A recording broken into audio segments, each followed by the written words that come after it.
Let's bring in an analyst who was very skeptical back in the Donahoe days. Senior equity analyst Sam Poser now has a buy rating, $100 price target on the stock. Sam, you like what you see?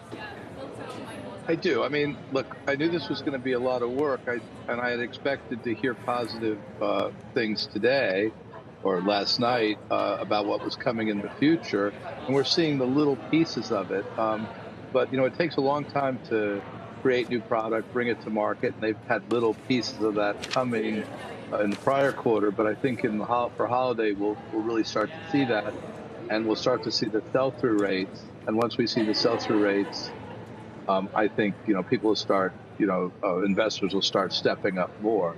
That's the show me story you just mentioned. I think the show me is going to be on the data that starts coming out. And there really hasn't been a lot to work with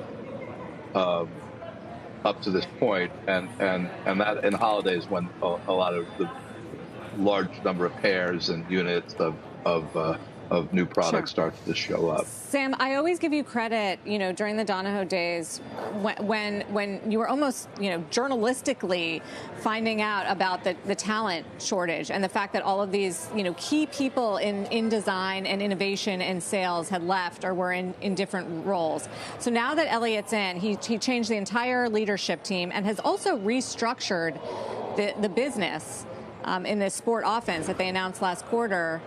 What do you think about some of those changes and whether it'll yield some of the results that will ultimately make Nike cool again?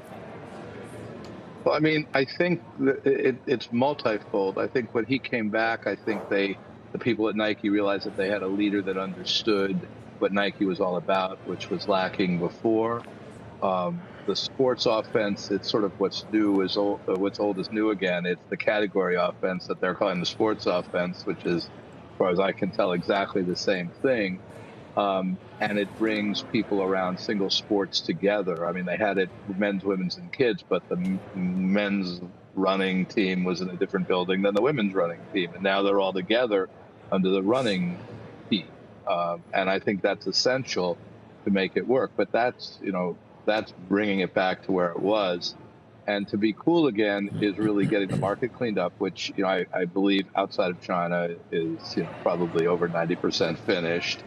And then, continuing to, bring in newness in the correct amount at the correct place and generate more attention to the brand. And I think all of that, I think we saw the first steps of that in the first quarter. Okay, Sam, we appreciate your take on it. $100 price target. Always good to talk to you. Sam Poser from Williams.